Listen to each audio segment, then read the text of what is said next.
16 अप्रैल साल 1912 Titanic disaster में तकरीबन 1500 से ज़्यादा लोगों की जानें जाती हैं, जिसे हिस्ट्री का सबसे बड़ा ह्यूमन मेड डिजास्टर माना गया। पर उस इंसिडेंट से आज 111 साल बाद टाइटैनिक की वजह से मरने वालों की लिस्ट में 5 लोग और शामिल हो चुके हैं। At this point of time तुम सबको टाइटन सबमर्सिबल ट्रेजेडी के बारे में तो पता चल ही गया होगा कि कैसे ये सबमरीन टाइटैनिक को एक्सप्लोर करने के लिए ओशन में गई थी, बट अनफॉर्चुनेटली सबमरीन का सरफेस लेवल से कनेक्शन टूट गया और सबमरीन में बैठे सारे क्रू मेंबर्स ओशन में कहीं खो गए, जिन्हें अब ऑफिशियली डेड डिक्लेयर कर दिया गया है। ऑल्दो मैं इस पर वीडियो तो नहीं बनाना चाहता था क्योंकि न्यूज़ के थ्रू तुम्हें इसके बारे में पता चल ही गया होगा, पर मेरा इंटरेस्ट इस पर तब बढ़ गया जब इस ट्रेजेडी के साथ कई सारी कॉन्स्पिरेसी थ्योरी जुड़ने लग गई। तो क्या ये थ्योरी सही है या फिर बात कुछ और ही है? What if I tell you कि 18 जून 2023 को ओशन गेट सबमर्सिबल के साथ जो इंसिडेंट हमें देखने को मिला वो आज से 17 साल पहले ही प्रेडिक्ट कर दिया गया था। आई नो इस पर बिलीव करना मुश्किल है, but let me explain. Simpsons एक ऐसा आइकॉनिक एनिमेटेड कार्टून शो जो अपनी फ्यूचर प्रेडिक्शंस को लेकर बहुत ज़्यादा परफेक्ट होता जा रहा है, जिसे देखकर सब हैरान है कि आखिर कोई फ्यूचर को इतना परफेक्टली कैसे जान सकता है। 2006 में इस शो का होमर्स पेटर्निटी कोड नाम का एक एपिसोड एयर हुआ था, जिसमें टाइटन सबमर्सिबल ट्रेजेडी के जैसे एक हादसे को दिखाया गया था। इस एपिसोड में दिखाई जाने वाली कुछ चीज़ें ओशन गेट सबमरीन के साथ हुए एक्सीडेंट से बहुत ज़्यादा सिमिलर हैं, जैसे कि ओशन में एक शिप के 2 टुकड़े में टूटे हुए रैक को दिखाया गया था, जस्ट लाइक टाइटैनिक का टूटा हुआ रैक जो आज ओशन में मौजूद है। जब इस हादसे की न्यूज़ लोगों तक पहुंची तो लोगों का कहना था कि टाइटैनिक एक श्रापित जहाज है जो डूबने के बाद भी लोगों की जान ले रहा है, बट मेरा टेक इस पर थोड़ा सा अलग है।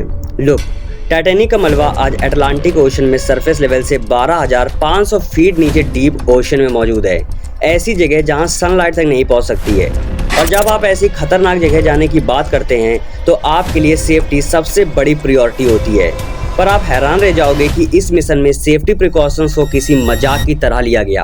आप यकीन नहीं करोगे, पर इस सबमर्सिबल्स को क्रू मेंबर एक वीडियो गेम के कंट्रोलर से कंट्रोल कर रहे थे। You press forward, if you want to go back, you go back, turn left, turn right, go down, go up. And it's Bluetooth, so I can hand it to anybody. Usually submarine को titanium से बनाया जाता है ताकि वो ocean के अंदर high pressure में सर्वाइव कर सकें, पर ओशन गेट के सीईओ स्टक्टन रस ने टाइटन सबमर्सिबल को कार्बन फाइबर से बनाने का डिसीजन लिया, क्योंकि उनके अकॉर्डिंग ये मटेरियल ड्यूरेबिलिटी में टाइटेनियम को भी रिप्लेस कर सकता था।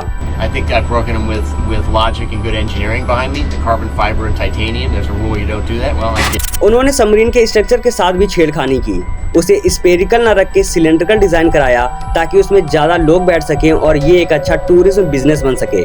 इसमें सबसे बड़ी प्रॉब्लम ये थी कि ये सारे चेंजेस केवल स्टक्टन रस के अकॉर्डिंग ही सही थे। उन्होंने इसके डिजाइन, मटेरियल, यहाँ तक कि कंट्रोलर्स का कोई भी सेफ्टी टेस्ट कराना जरूरी ही नहीं समझा। ये सबमरीन 4000 मीटर डीप ओशन में जाने का क्लेम तो करती है, पर इसके पास कोई सर्टिफिकेट ही नहीं है जो इस चीज को प्रूव कर सके। स्टक्टन रस का कहना था कि ये सेफ्टी प्रोटोकॉल्स फ्यूचर इनोवेशंस में केवल टाइम वेस्ट कराते हैं, ये टोटल वेस्ट है। टाइटैनिक को एक्सप्लोर करने की उन्हें इतनी जल्दी थी कि उन्होंने सारे सेफ्टी बैरियर्स को तोड़ते हुए इसे जल्द से जल्द ओशन में उतार दिया, जिसका नतीजा ये हुआ कि ये सबमर्सिबल कैटास्ट्रोफिक इम्प्लोजन का शिकार हो गई और कैबिन में बैठे सारे क्रू मेंबर्स पलक झपकते ही मारे गए। हो सकता है कि टाइटैनिक एक श्रापित जहाज हो जो लोगों को अपनी तरफ अट्रैक्ट करता है, पर यह डिजास्टर केवल रस की लापरवाही की वजह से हुआ। अगर वो इसकी सेफ्टी पर थोड़ा ध्यान देते तो शायद इस हादसे को टाला जा सकता था।